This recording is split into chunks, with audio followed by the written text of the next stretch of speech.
Is there anything more enticing than a fast rising tight end? He's athletic. Fantasy football managers are absolutely looking for somebody like Elijah Arroyo out of Miami in each and every class. We're going to break down his tape. We're going to talk his stat profile.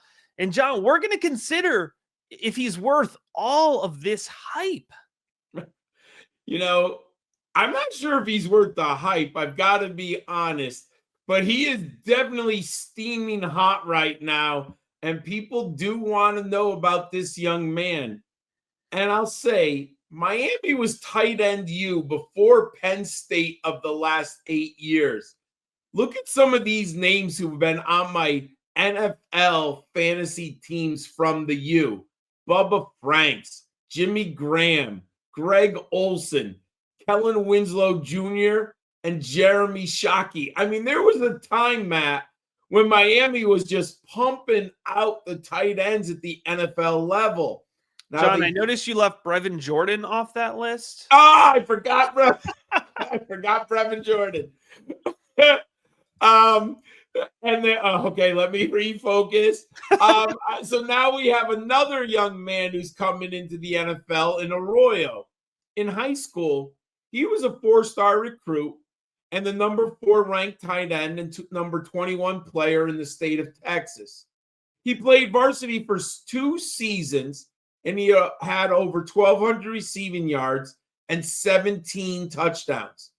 He selected Miami over Alabama, Georgia, Michigan, and Penn State. There were obviously a lot of big-time programs who were interested in this young man. In 2021, as a true freshman, he played in 12 games and made 1 start. As a sophomore in 2022, he played in 4 games before and during a season-ending injury and only played in 6 games the following season. At the end of 3 campaigns, Elijah Arroyo only had 11 catches for 163 yards and a touchdown. Matt, that's part of the reason why he's steaming up so much was he literally wasn't on anyone's radar last summer. He was even a flyer, deep flyer in college fantasy football leagues. But he finally took flight with Cam Ward and the Hurricanes last year. He had 35 catches for 590 yards and 7 touchdowns. He was named second team All-ACC, and he finished his Miami tenure with a 4-catch, 64-yard performance against Iowa State in the Pop-Tarts Bowl. He went to the Senior Bowl, and that's when the national media and the press and everyone started talking about Elijah Arroyo, and he skyrocketed up draft rankings. But Matt, he didn't do anything really at the combine. And I do have some questions about his long-term abilities with the injuries in the background. There's rumors now of more injuries from the Senior Bowl and why he didn't work out at the combine. But I have broken down the film, as I know you did. What should everyone know about Elijah Arroyo, the pass catcher? Yeah, so let's set up here what we're about to see with Elijah Arroyo on film. You're going to absolutely see the athleticism is evident, especially relative to the position and relative to his size. You're going to see somebody who is a reliable target and somebody who makes the most out of the targets that he gets. He definitely is not the top target in the Miami offense, but when he gets the ball, he's able to do a lot with it. Here we go. We're going to start it off at the Pop-Tarts Bowl. Love that field. Elijah Arroyo, look at this catch. Nice. With a man draped all over him. What does that show, John? Great concentration, good ball tracking ability.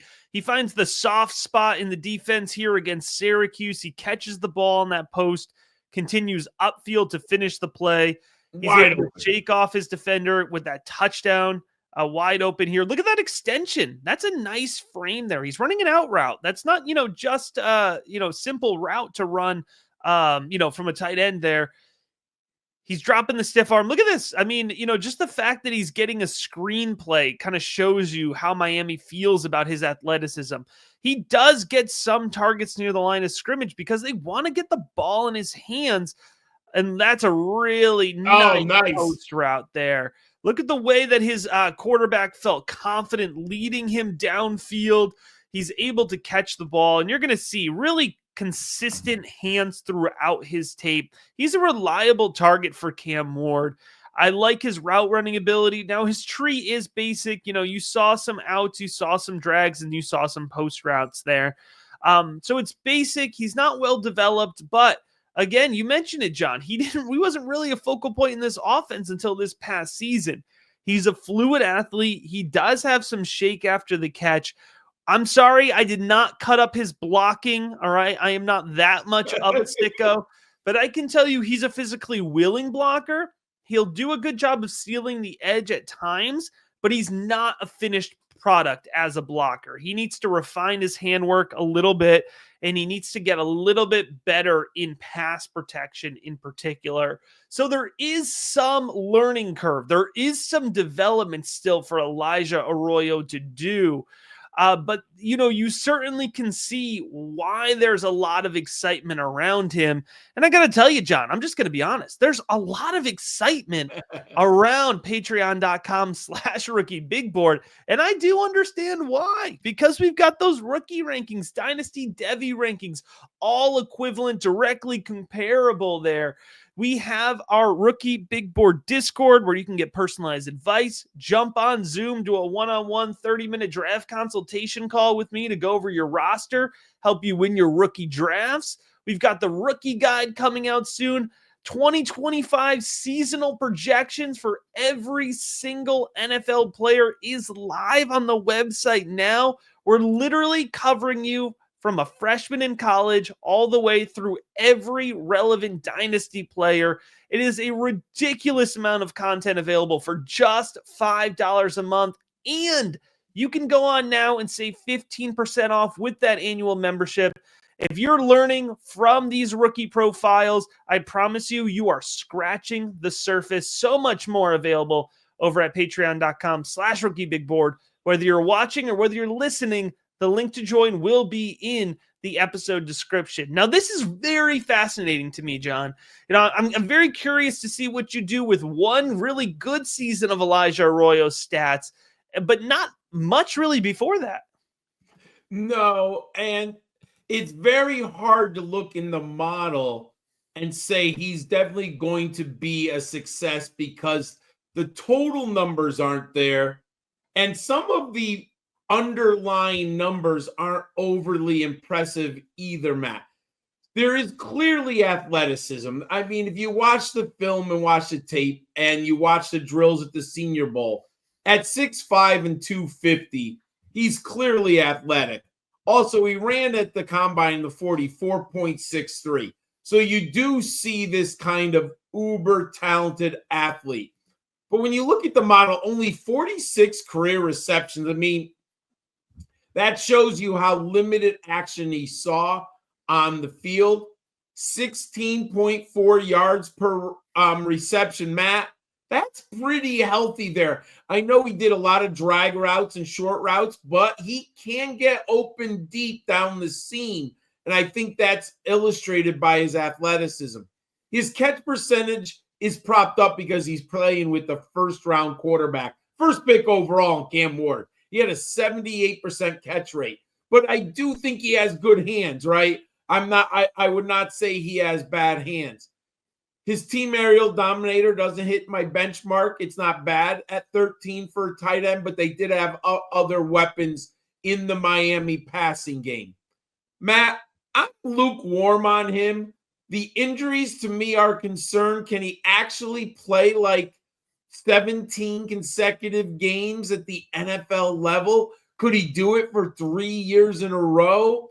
I have my questions, which means his ceiling would be limited as a fantasy player. But is he limited for our viewers when they draft him, Matt? Well, that's the key. That's the question, and that is what we are here to answer. When we look at where Elijah Arroyo is going to go, I expect that to be early round 3, 301 to 304. And that seems like a good spot to take a risk on an athletic tight end. Maybe a little bit earlier here if you're in a tight end premium league, especially if it's a 1.5 or 2-point bonus for receptions in particular, because I think Arroyo could be more of a reception tight end as opposed to a touchdown scoring tight end.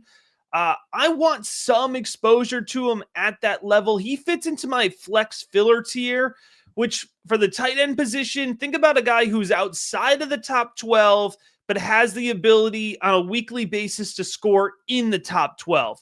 He's not going to put up goose eggs for you every week, but 4 or 5 receptions a week. And on the weeks that he gets a touchdown, he's a really, productive member of your lineup. On the weeks that he doesn't get a touchdown, he's just fine. Listen, that's the tight end landscape we're working with. That's not the worst thing in the world. So anywhere from 11 to 25% exposure on Elijah Arroyo, I am perfectly comfortable with.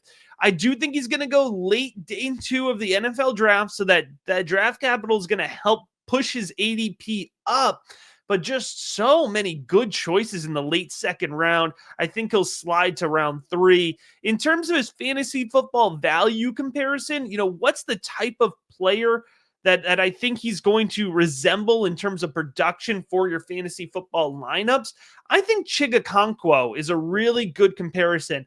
An athletic tight end who's had, spouts of being a top 6, consistent scoring tight end, and has had other times where he's scoring outside of the top 18 for tight ends, right?